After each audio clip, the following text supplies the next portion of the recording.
Hello everyone and welcome back to Prodigal Overland. My name's Brad. If you're new here, welcome.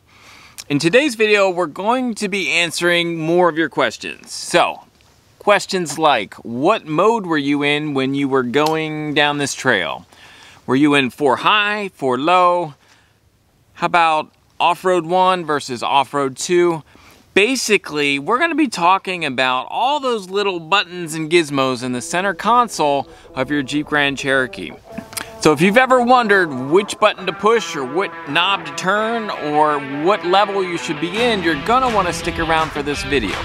Also, if you've not yet subscribed to this channel, if you like this video, consider subscribing, give us a thumbs up if you like it, and let's get going.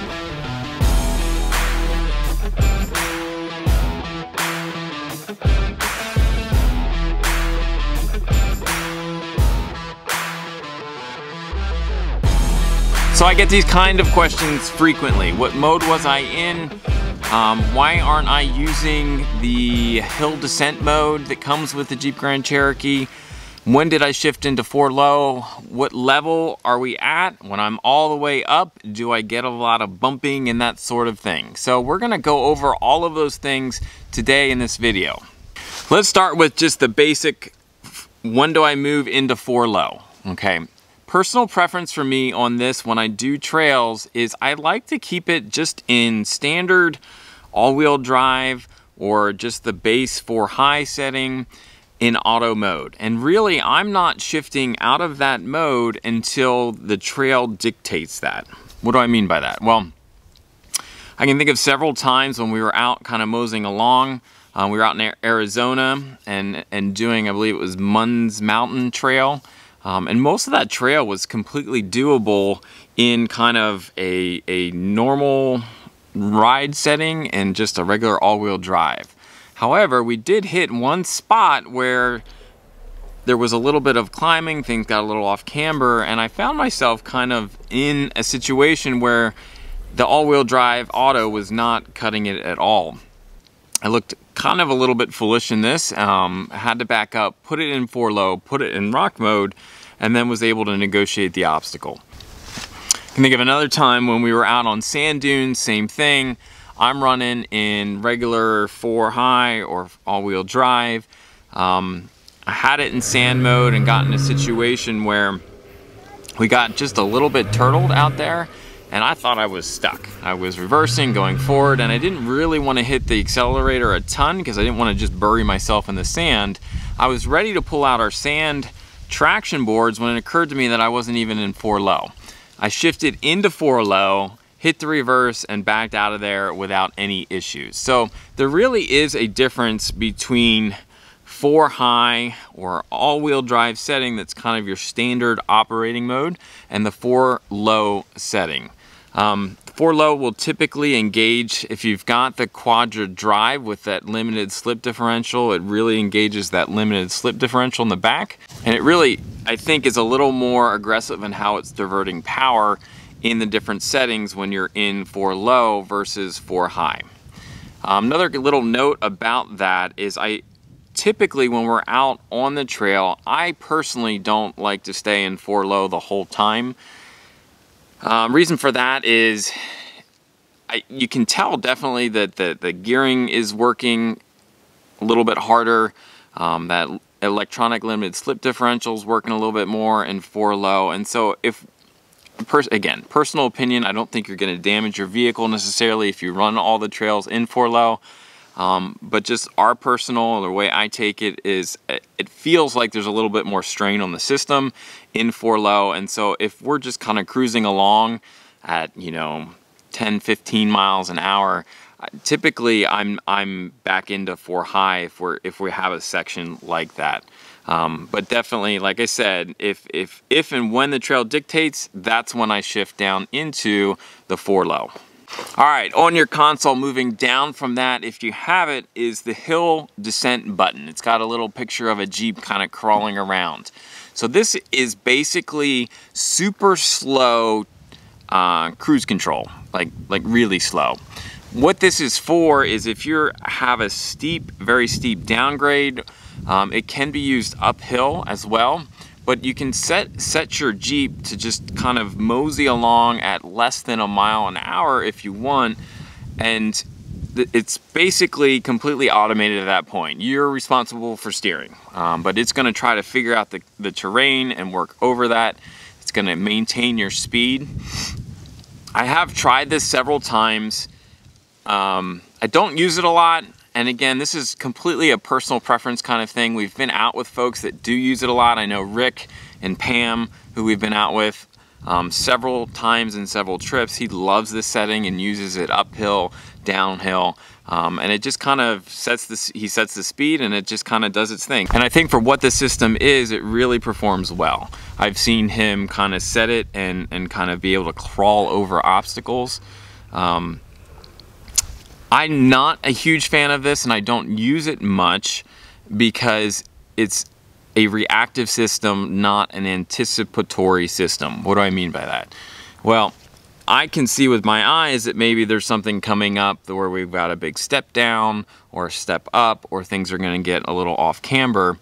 And if I let it just kind of go in auto mode, it's a reactive system. So yes, once it senses it's slipping or that you've just fallen down or a ledge or something, not a ledge, you know, a cliff or anything, hopefully, but it reacts to it versus anticipating what's coming ahead. So I don't like it for those situations where we're climbing steps or coming down steps, because it becomes a very jerky system. You know, you've just kind of fallen or stepped down, and then it decides it wants to slow down and figure out what just happened.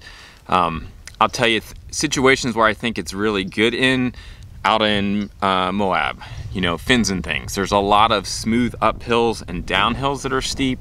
Hell's Revenge, a lot there. If you've been on Hell's Revenge and you've done the Dragon Tail, that is just a huge kind of downhill. That would be a great place to use it if you're comfortable trusting kind of the system. But it's going to control your speed coming down, and those very steep declines or inclines that are relatively level or not off camber, kind of side to side, would be great situations to use the system in.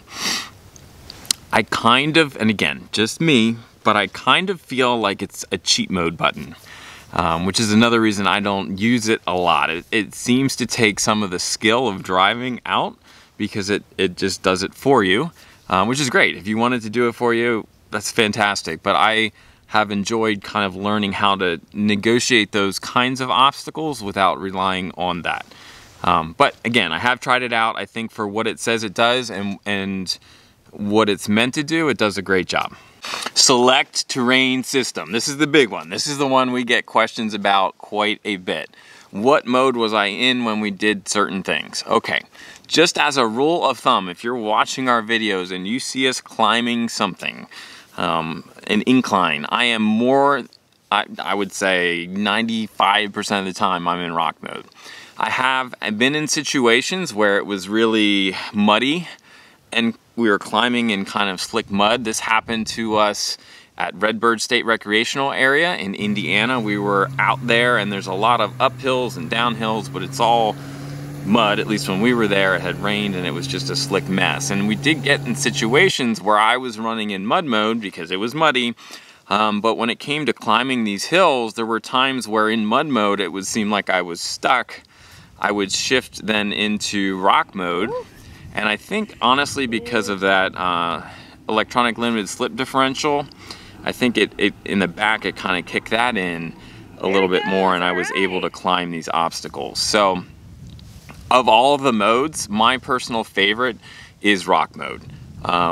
Just because I like the kind of delayed throttle when you're climbing obstacles. I don't prefer to go flying up these things, and you have a lot more throttle control in rock mode. And again, if you've got that ELSD in the back, it really helps control kind of your climb rate and reduce slipping. And it is cold out here today.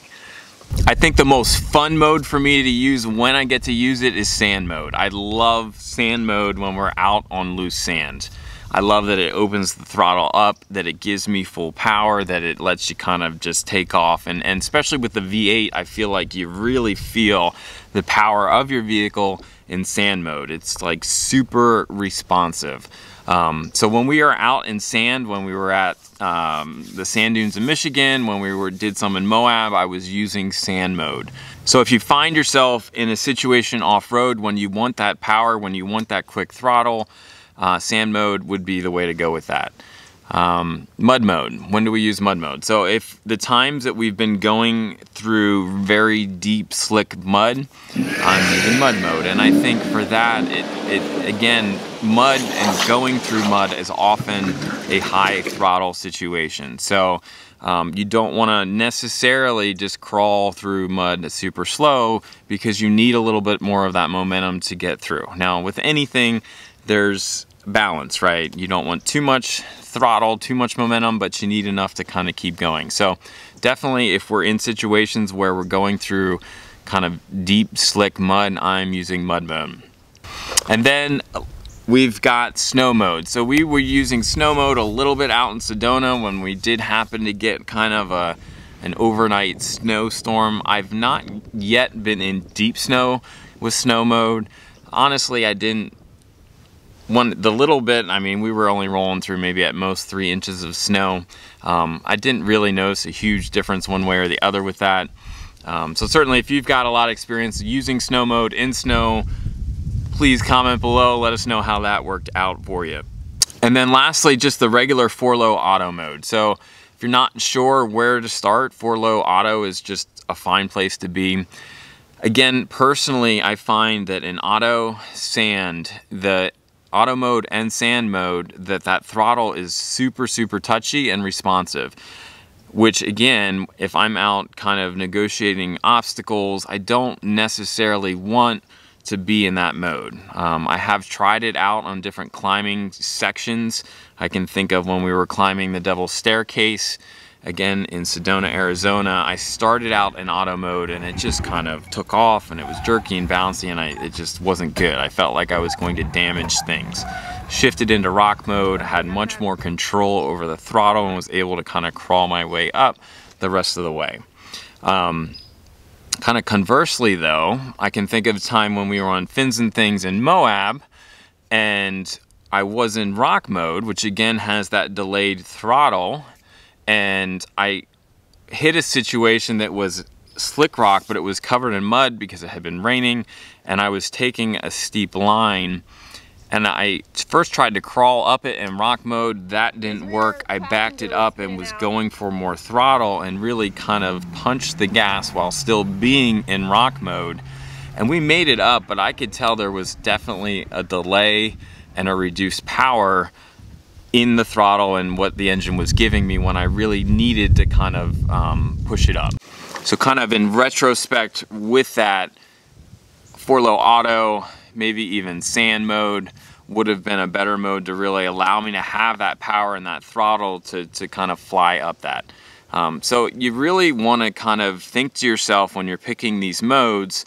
I think the biggest thing to think is, like, what kind of throttle response am I looking for? When I tap the gas, do I want to feel that power right away, or do I want to really take it easy? So how effective are the modes? How much does it matter what mode you're in?